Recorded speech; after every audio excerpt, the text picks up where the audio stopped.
ચોમાસા પર આઈએમડીએ આપી ખુશખબર, બંગાળની ખાડી અને અંદમાન સુધી પહોંચ્યું ચોમાસું। આઈએમડીએ કહ્યું કે ચોમાસું બંગાળની ખાડી અને અંદમાન દ્વીપ સુધી પહોંચી ગયું છે। તે સમય કરતાં વહેલું કેરળ પહોંચે તેવી આશા છે। ભારત મોસમ વૈજ્ઞાનિક વિભાગે મંગળવારે બંગાળની ખાડી અને અંદમાન સાગરનું અમુક વિસ્તારમાં દક્ષિણ પશ્ચિમ ચોમાસું પહોંચવાની ઘોષણા કરી છે।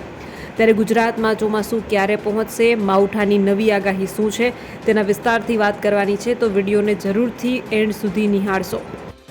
જો તમે પણ ગુજરાતની પડે પડની અપડેટ મેળવવા ઈચ્છતા હો તો હમણાં જ આ ચેનલને સબસ્ક્રાઇબ કરો અને સાથે સાથે કમેન્ટમાં આપેલી લિંક ઉપર ક્લિક કરીને ખાસ આપણા વોટ્સએપ ગ્રુપમાં જોડાવવાનું ચૂકશો નહીં। નમસ્કાર, તમારા બધાનું સ્વાગત છે ધ કાજલ સુવા યુટ્યુબ ચેનલ ઉપર। આઈએમડી એટલે કે ભારતીય હવામાન વિભાગે કહ્યું કે દક્ષિણ પશ્ચિમ ચોમાસું 13 મેના રોજ બંગાળની ખાડીના દક્ષિણ ભાગ, અંદમાન સાગરના દક્ષિણી ભાગ, નિકોબાર દ્વીપ સમૂહ અને ઉત્તરી અંદમાન સાગરના અમુક ભાગમાં આગળ વધી ગયું છે। તેમણે કહ્યું કે આગામી 3 થી 4 દિવસ દરમિયાન સમુદ્રમાં ચોમાસું આગળ વધવાનું ચાલુ રહેશે। મોસમ વિભાગે કહ્યું કે દક્ષિણ અરબ સાગરના અમુક ભાગો, માલદીવ અને કોમોરિયન ક્ષેત્રો, બંગાળની ખાડીના દક્ષિણ ભાગ, આખા અંદમાન અને નિકોબાર દ્વીપ સમૂહ, અંદમાન સાગરના બાકીના ભાગ અને બંગાળની ખાડીના મધ્ય ભાગના અમુક ભાગોમાં આગળ 3 થી 4 દિવસ દરમિયાન દક્ષિણ પશ્ચિમ ચોમાસું આગળ વધવા માટે પરિસ્થિતિઓ અનુકૂળ છે। મોસમ વિભાગ અનુસાર આ વર્ષે ચોમાસાનો વરસાદ સામાન્યથી વધારે રહેવાની આશા છે। આઈએમડીના મહાનિર્દેશક મૃત્યુંજય મહાપાત્રના જણાવ્યા અનુસાર ઉત્તર ભારતમાં સામાન્યથી વધારે ન્યૂનતમ તાપમાન નોંધાયું છે।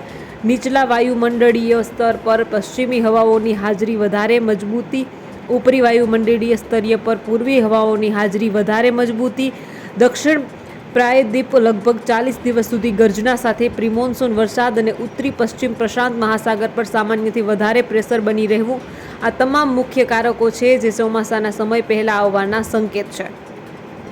આ વર્ષે આ વિસ્તારમાં ચોમાસાની શરૂઆત ગત 7 વર્ષમાં સૌથી જલ્દી નોંધાઈ છે। આઈએમડીના અનુસાર દક્ષિણ અંદમાન સાગરમાં ચોમાસાની શરૂઆત સામાન્ય તારીખ 19 મે છે, જ્યારે અંદમાન અને નિકોબાર દ્વીપ સમૂહમાં પોર્ટ બ્લેરમાં ચોમાસાની શરૂઆત 21 મેની હોય છે। સોમવારથી નિકોબાર દ્વીપ સમૂહમાં અમુક જગ્યા પર વ્યાપક મધ્યમથી ભારે વરસાદ નોંધાયો। આ ઉપરાંત છેલ્લા 2 દિવસ દરમિયાન આ દ્વીપો પર વ્યાપક વરસાદ ચાલુ રહ્યો છે, જે ચોમાસાની શરૂઆતની ઘોષણા માટે એક મહત્વનું માપદંડ છે। ચોમાસાને લઈને આનંદના સમાચાર સામે આવ્યા છે। હવામાન વિભાગે મોટી જાહેરાત કરી છે। ચોમાસું સમય કરતાં વહેલું આવી રહ્યું છે। આંદમાન નિકોબારમાં ચોમાસાની એન્ટ્રી થઈ છે। ચોમાસું સામાન્ય કરતાં 2 દિવસ વહેલું આવ્યું છે। આંદમાનમાં 15 મેએ ચોમાસાની શરૂઆત થાય છે, જ્યારે હવે ચોમાસું 3-4 દિવસમાં અરબ સાગરમાં એક્ટિવ થશે।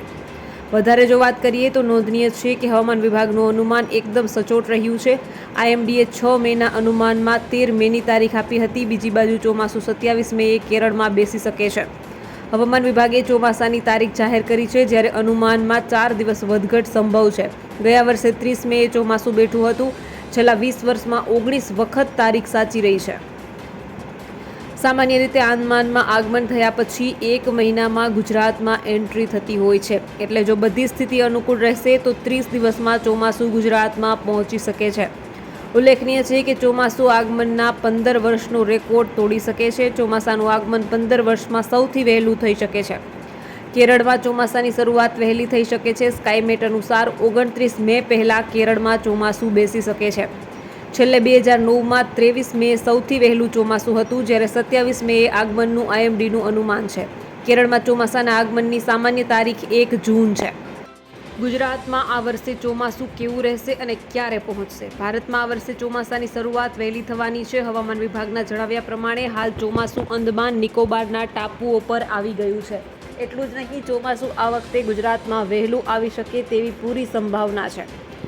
આ સાથે જ ભારતના દરિયામાં ચોમાસાની એન્ટ્રી થઈ ગઈ છે। હવામાન વિભાગના કહેવા પ્રમાણે બંગાળની ખાડીના દક્ષિણના વિસ્તારો, આંદમાન સમુદ્રના દક્ષિણના વિસ્તારો સુધી ચોમાસું ગયું છે। આ સાથે જ પરિસ્થિતિઓ અનુકૂળ છે કે આવનારા 3 થી 4 દિવસોમાં ચોમાસું અહીંથી આગળ વધીને અરબી સમુદ્રમાં પહોંચી જશે। અરબી સમુદ્રમાં આવ્યા બાદ જ ચોમાસું કેરળ પર આવશે અને તે બાદ જ ભારતમાં ચોમાસું બેસ્યું ગણાય। સામાન્ય રીતે ગુજરાતમાં ચોમાસું 15 જૂનની આસપાસ આવતું હોય છે, પરંતુ આ વર્ષે રાજ્યમાં ચોમાસું વહેલું આવી શકે છે। આ ઉપરાંત ગુજરાતમાં હજી આગામી 2 દિવસ સુધી કમોસમી વરસાદ પડવાની આગાહી કરવામાં આવી છે. ગુજરાતમાં હવે વરસાદનું જોર ઘટી જશે, પરંતુ કેટલાક જિલ્લામાં હજી પણ વરસાદની શક્યતા છે.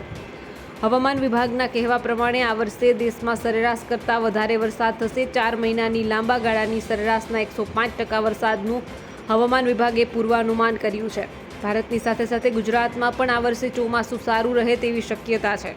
હવામાન વિભાગે જારી કરેલા પૂર્વાનુમાન પ્રમાણે વધારે વરસાદ થવાની પણ હવામાન વિભાગે આગાહી જે છે તે વ્યક્ત કરી છે. મોટાભાગના વિસ્તારોમાં સરેરાશ કરતાં વધારે વરસાદ થવાની શક્યતા છે. તો ચોમાસું ગુજરાતમાં ક્યારે પહોંચશે, કેટલું વહેલું પહોંચશે અને રાજ્યમાં હજી કેટલા દિવસ સુધી માવઠું થશે તેની માહિતી આપણે પણ આ વિડીયોમાં મેળવી છે. માવઠા વિશે વધારે વાત કરીએ તો હજુ પણ માવઠાનો એક બીજો રાઉન્ડ જોવા મળી શકે છે. કાલે સૌરાષ્ટ્ર અને કચ્છના વિસ્તારોમાં ભારે વરસાદ. ચોમાસાને લઈને અંબાલાલે કરી નડિયાદતોડ આગાહી. જી હા, ચોમાસાને લઈને અંબાલાલ પટેલે આગાહી વ્યક્ત કરી છે. કૃતિકા નક્ષત્રમાં રાજ્યના કેટલાક ભાગોમાં આંધી વંટોળ સાથે વરસાદની આગાહી છે. 25 મેથી 4 જૂન વચ્ચે અરબી સમુદ્રમાં સિસ્ટમ બનવાની સંભાવના છે. અરબી સમુદ્રમાં સિસ્ટમ બનતા ચક્રવાતમાં ફેરવાઈ શકે છે. 28 મેથી 4 જૂન વચ્ચે રાજ્યમાં રોહિણી નક્ષત્રમાં વિવિધ ભાગોમાં વરસાદની શક્યતા છે. આવતીકાલથી અંદમાન નિકોબાર ટાપુ પર ચોમાસું બેસી શકે છે.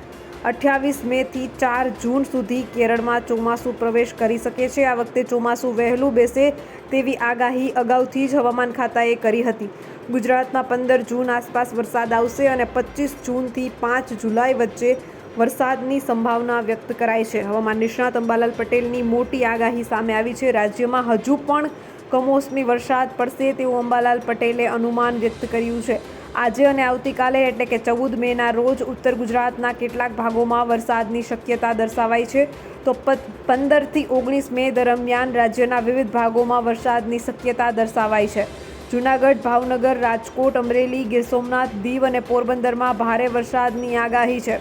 હવામાન વિભાગના જણાવ્યા અનુસાર 12-13 મે 2025ના રોજ બનાસકાંઠા, પાટણ, મહેસાણા, સાબરકાંઠા, ગાંધીનગર, અરવલ્લી, ખેડા, અમદાવાદ, આણંદ, પંચમહાલ, દાહોદ, મહીસાગર, વડોદરા, છોટાઉદેપુર, નર્મદા, વલસાડ તેમજ ગુજરાતમાં દમણ અને દાદરાનગર હવેલી, દીવ, સુરેન્દ્રનગર, રાજકોટ, જામનગર, પોરબંદર, જૂનાગઢ, અમરેલી, ભાવનગર, મોરબી, દ્વારકા, ગીર સોમનાથ, બોટાદ અને કચ્છ જિલ્લાઓમાં હવામાન વિભાગે વરસાદ સાથે વીજળી અને વાવાઝોડા માટે યલો એલર્ટ જાહેર કર્યું છે. આ સમયગાળા દરમિયાન આ જિલ્લામાં 30થી 40 કિમી પ્રતિ કલાકની ઝડપે પવન પણ ફૂંકાઈ શકે છે. આગામી 5 દિવસમાં તાપમાનમાં 3થી 5 ડિગ્રી સુધીનો વધારો થઈ શકે છે. સૌરાષ્ટ્ર તરફથી એક ટ્રફ પસાર થતું હોવાથી ગુજરાતમાં વરસાદ પડી રહ્યો છે. હવામાન વિભાગે ભારે વરસાદની આગાહી કરી છે. ત્યારે હવામાન નિષ્ણાત અંબાલાલ પટેલે મુશળધાર વરસાદની સાથે સાથે ચક્રવાતના એંધાણ પણ આપ્યા છે. અંબાલાલ પટેલની આગાહીની વાત કરીએ તો 15થી 19 મે વચ્ચે રાજ્યના વિવિધ ભાગોમાં ફરીથી વરસાદ થશે. અંબાલાલ પટેલે જણાવ્યું કે કૃતિકા નક્ષત્રમાં આંધી વંટોળ સાથે વરસાદ આવશે. ભારે વરસાદની સાથે તોફાની પવન પણ ફૂંકાઈ શકે છે. તો બસ આજના વિડીયોમાં એટલું જ. જલ્દી જ મળીશું એક નવા વિડીયોની સાથે. ત્યાં સુધી જોતા રહો ધ કાજલ સુવા યુટ્યુબ ચેનલ. નમસ્કાર.